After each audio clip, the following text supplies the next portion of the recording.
Bismillahirrahmanirrahim. Assalamualaikum warahmatullahi wabarakatuh.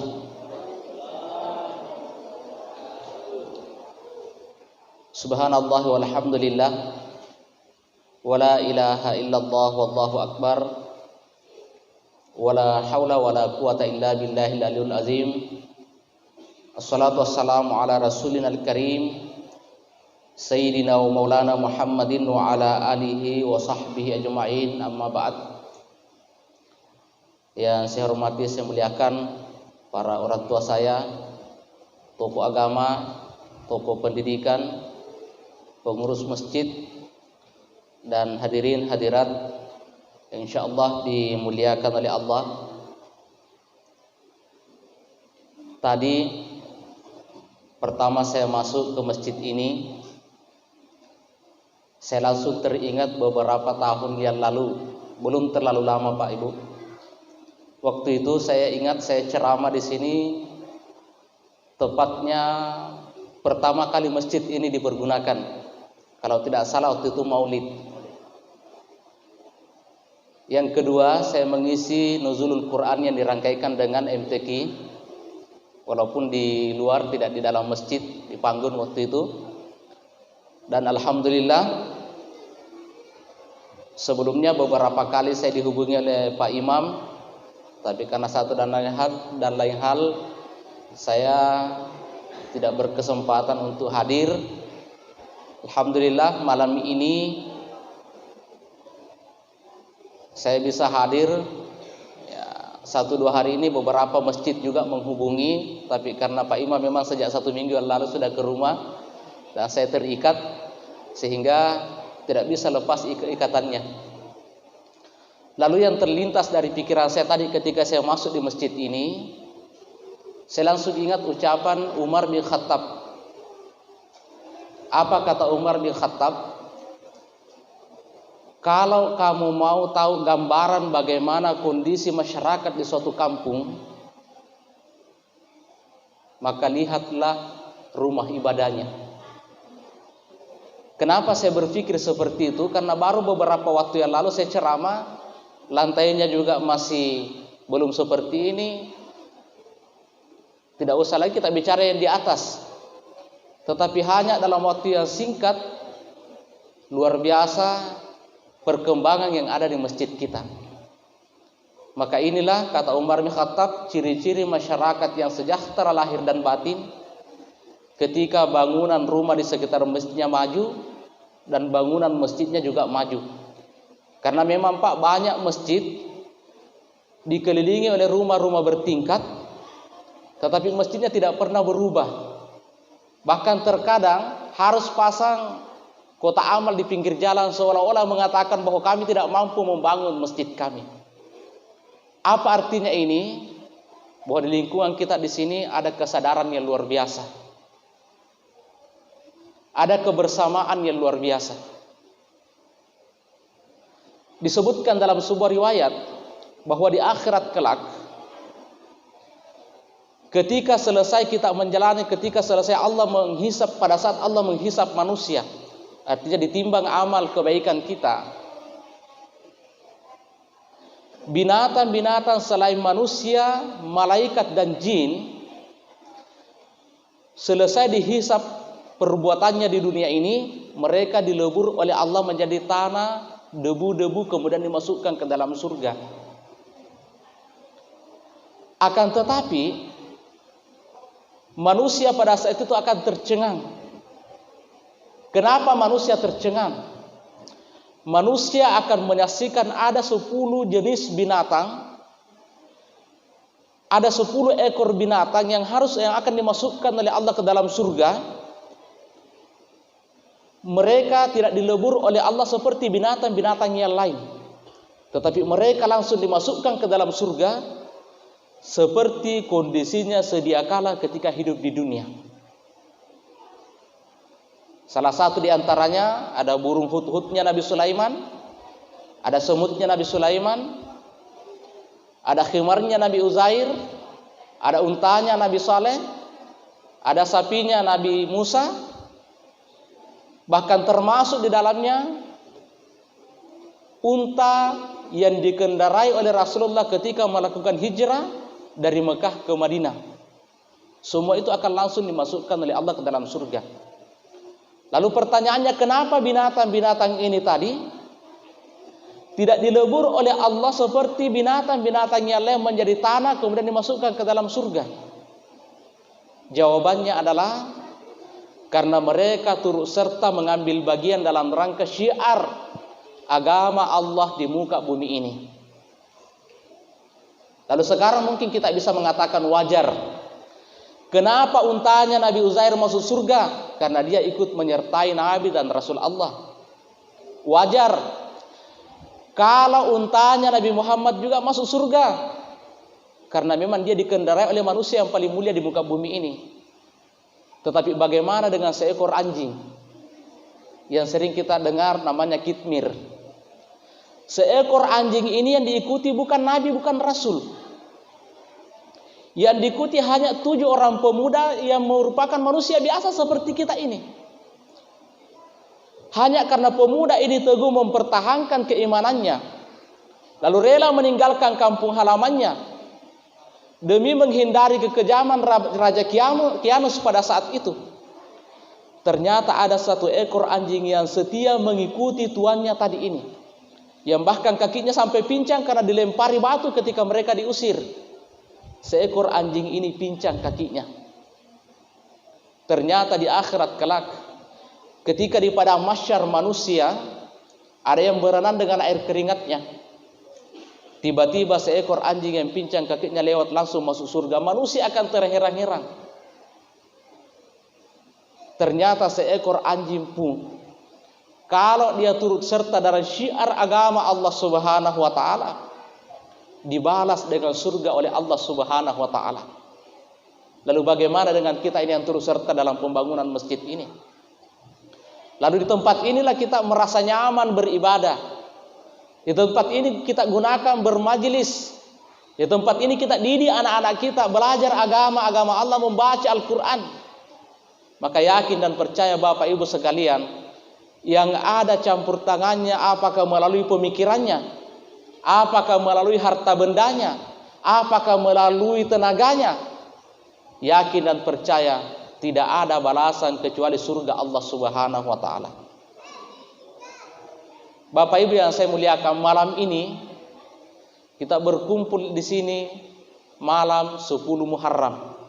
Sejak dikumandangkannya azan maghrib tadi, maka bergeserlah waktu dari tanggal 9 ke tanggal 10 Muharram. Lalu apa makna dari keberadaan kita di sini? Kita tahu bahwa malam 10 Muharram ini adalah malam yang bersejarah. Tanggal 10 Muharram itu adalah tanggal yang bersejarah dalam agama Allah yang diturunkan di muka bumi ini. 10 Muharram ini adalah malam-malam yang bersejarah, hari yang bersejarah bagi Nabi dan Rasul-Rasul Allah terdahulu. Dalam agama kita ada 3/10 yang dimuliakan. 10 hari pertama di bulan Zulhijjah yang baru saja kita lewati kemarin. Yang kedua 10 hari terakhir di bulan suci Ramadan, yang juga baru beberapa bulan yang lalu kita lewati. Dan malam ini kita berada di tanggal 10 bulan Muharram. Apa yang menarik dalam tanggal 10 Muharram ini? Sehingga malam ini kita berkumpul, bahkan tadi saya perjalanan ke sini, semua masjid yang saya lewati ramai semua. Berbondong-bondong orang ke masjid. Lalu apa yang menarik dengan tanggal 10 Muharram ini? Ada banyak dalam sejarah, Pak. Tidak mungkin kita bisa sebutkan satu persatu dalam kesempatan ini. Tetapi salah satu di antaranya, tanggal 10 Muharram itulah Nabi Adam alaihissalam diterima tobatnya oleh Allah Subhanahu wa taala. Kita tahu bagaimana sejarahnya, bagaimana upaya yang dilakukan oleh iblis menyesatkan Nabi Adam, menggoda Nabi Adam ketika berada dalam surga. Dengan kelihayan iblis, bagaimana berupaya agar Nabi Adam alaihissalam tertipu. Akhirnya Nabi Adam alaihissalam diberikan teguran oleh Allah dengan cara diturunkan di muka bumi ini.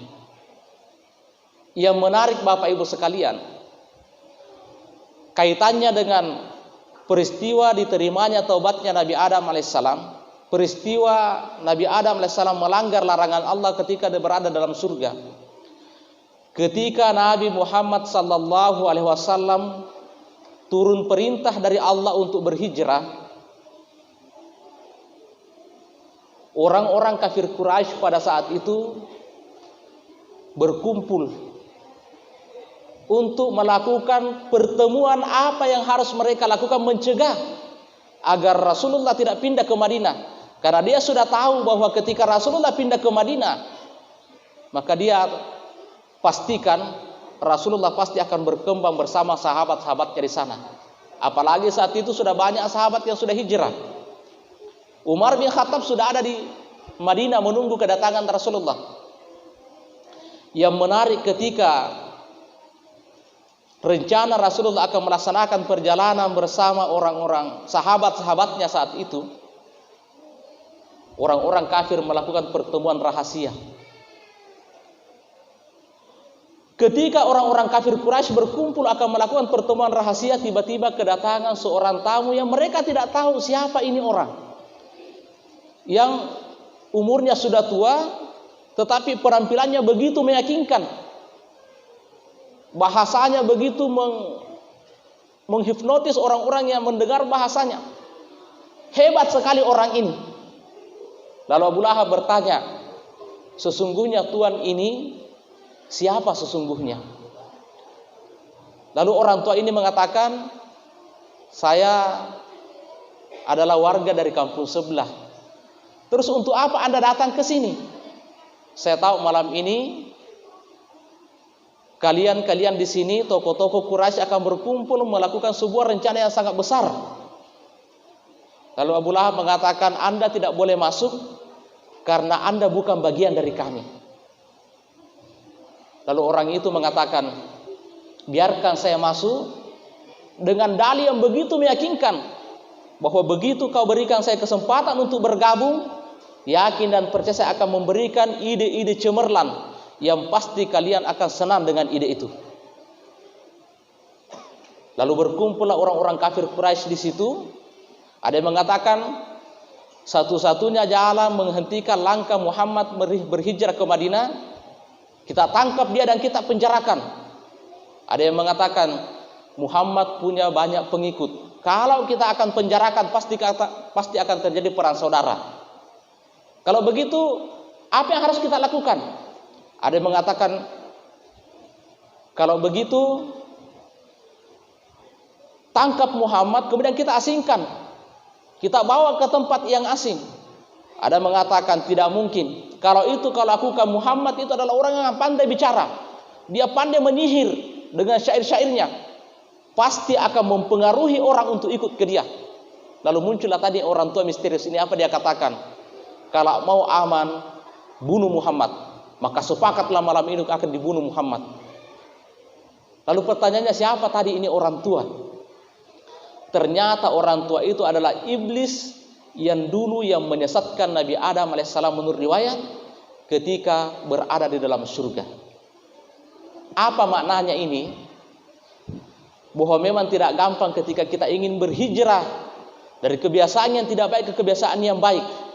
Karena tantangan berat kita pasti jenderalnya iblis yang turun menggoda kita. Tidak gampang untuk berhijrah, Pak. Banyak orang secara lahiriah sudah berhasil berhijrah. Bahkan dia sudah merubah penampilannya. Pakaiannya sudah berubah. Tetapi dia masih terjebak tidak sadar. Karena merasa ibadahnya sudah lebih baik dari orang lain. Sehingga dengan mudahnya mengkafirkan orang lain. Dengan mudahnya membid'ahkan orang lain. Bahkan dengan mudahnya memvonis orang lain ahli neraka. Ini yang bahaya, Pak. Ketika kita manusia biasa juga sudah berani memvonis orang lain ahli neraka. Padahal itu adalah hak prerogatif Allah. Kita tidak boleh memvonis orang dengan apa yang kita lihat, yang kita nilai hari ini. Karena semua orang punya kesempatan untuk berubah. Bisa jadi hari ini mungkin dia ibadahnya tidak bagus, tetapi mungkin besok hari justru dia bisa jadi lebih baik dari kita. Karena itu jangan sampai kita terjebak. Karena kita merasa ahli ibadah, karena kita merasa ibadahnya lebih baik, sehingga kita menganggap bahwa orang lain itu adalah orang yang sesat. Mereka adalah orang-orang yang tidak terjamin keselamatannya. Karena yang tahu rahasia yang akan terjadi esok hari hanya Allah Subhanahu wa taala. Kemudian apalagi yang terjadi pada tanggal 10 Muharram? Tanggal 10 Muharram Allah menyelamatkan perahunya Nabi Nuh alaihissalam di sebuah bukit yang bernama Bukit Judi. Kita tahu sejarahnya. Ketika Nabi Nuh satu kali saja angkat tangannya. Apa kata Nabi Nuh? Rabbi la tazar alal ardi minal kafirin dayara wa la yalidu illa fajiran kafara. Satu kali Nabi Nuh angkat tangan, ya Allah, jangan kau sisakan satu orang pun di antara mereka yang ingkar kepadamu di atas muka bumi ini. Allah bertanya, Nuh, kenapa engkau minta seperti itu? Apa jawaban Nabi Nuh? Wa la yalidu illa fajiran kafara. Mereka tidak akan melahirkan kecuali keturunan juga pasti akan menjadi orang-orang yang ingkar, kata Nabi Nuh. Satu kali Nabi Nuh angkat tangan, turun bencana, banjir bumi pada saat itu. Saya tidak mau bicara panjang lebar tentang sejarah itu, tetapi saya mau belajar. Kita ingin ambil pelajaran, apa pelajaran yang bisa kita ambil dari sini. Begitulah dahsyatnya doanya seorang Nabi dan Rasul Allah. Makanya Nabi Muhammad ketika hijrah ke Taif, lalu mereka dilempari oleh orang-orang yang Taif pada saat itu, sampai berdarah kakinya, patah giginya Rasulullah. Darah mengucur ke seluruh tubuh Rasulullah. Datang malaikat Jibril, Muhammad, tunjuk gunung yang mana yang saya angkat, saya akan timbun orang-orang yang ada di kampung ini. Tetapi apa kata Rasulullah? Jibril, kalau hari ini orang tuanya belum percaya kepada saya yakin dan percaya, nanti keturunannya pasti ada yang beriman kepada saya. Lalu Rasulullah angkat tangannya, Allahumma hdi qaumi fa innahum la ya'lamun. Ya Allah, berikan petunjuk kepada kaumku. Kenapa mereka melakukan ini kepada saya? Karena mereka belum tahu apa yang saya sampaikan kepadanya. Itulah kehebatan Rasulullah. Artinya apa? Ternyata dari doanya Rasulullah ini, dari Taif inilah lahir puluhan bahkan ratusan penghafal Al-Quran. Doanya Nabi Nuh satu kali angkat tangan tenggelam bumi. Doanya Rasulullah satu kali angkat tangan lahir penghafal Al-Quran. Ternyata di muka bumi ini Bapak Ibu sekalian, doa yang paling dahsyat itu adalah doanya para Nabi dan Rasul Allah. Tetapi Rasulullah mengatakan ada doa manusia biasa yang dahsyatnya sama dengan dahsyatnya doanya para Nabi dan Rasul. Ad-du'aul walidu liwaladihi kad-du'ain nabi li ummatihi, kata Rasulullah. Doanya orang tua kepada anaknya sama diterimanya oleh Allah, mustajabnya dengan doanya seorang nabi kepada umatnya.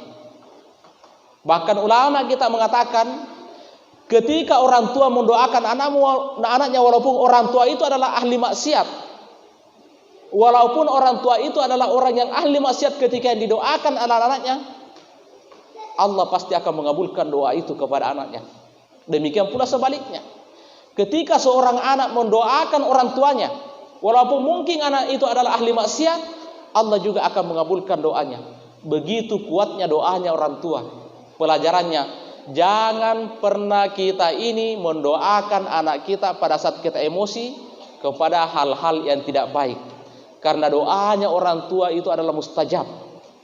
Kalau orang Bugis bilang mamoso, bahaya doanya orang tua, maka jangan pernah terlintas dari lidah kita doa yang mengarah kepada yang tidak baik kepada anak kita pada saat kita emosi.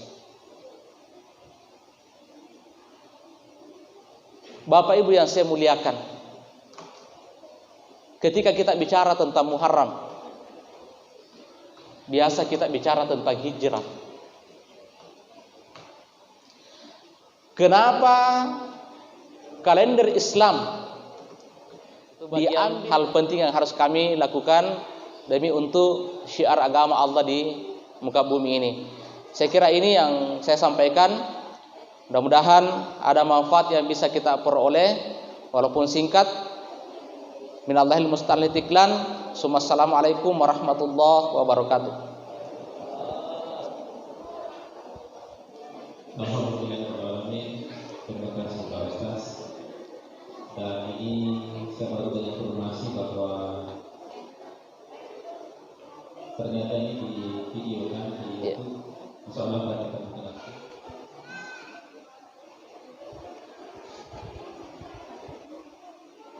Marilah kita bersama berdoa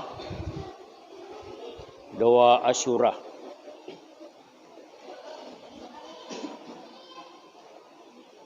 A'udzu billahi minasyaitonir rajim. Bismillahirrahmanirrahim. Alhamdulillahi rabbil alamin.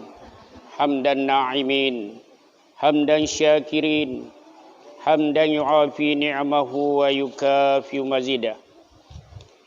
Ya Rabbana walakal hamdu walakas syukru kama yanbaghi li jalali wajhika wa 'azimi sultani. Allahumma salli ala Muhammad wa ala ali Muhammad. Allahumma ya mufarrija kulli karbin wa ya mukhrija sinnun yauma Asyura wa ya jami'as syamli Yaquba yauma Asyura wa ya ghafiraz zambi Dauda yauma Asyura wa ya kashifad durri Ayyuba yauma Asyura wa ya sami'ad da'wati Musa wa Harun yauma Asyura wa ya khaliqar ruhi Muhammadin sallallahu alaihi wasallam yauma Asyura wa ya rahmanad dunya wal akhirah wa atil umuri fi ta'atik wa mahabbatika wa ridhaka ya arhamar rahimin. Wa ahbini hayatan thayyibah wa tawaffani alal islami wal iman ya arhamar rahimin. Wa sallallahu ala sayyidina Muhammadin wa ala alihi wa sahbihi wasallam walhamdulillahi rabbil alamin. Rabbana atina fid dunya hasanah wa fil akhirati hasanah wa qina azabannar. Wa sallallahu ala sayyidina Muhammadin wa ala alihi wa sahbihi wasallam. Subhana rabbika rabbil izzati amma yasifun wa salamun alal mursalin walhamdulillahi rabbil alamin. Al-Fatihah. Bismillahirrahmanirrahim.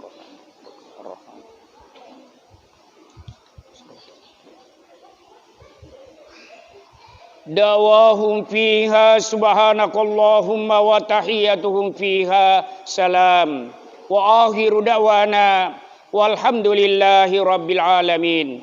Assalamualaikum warahmatullahi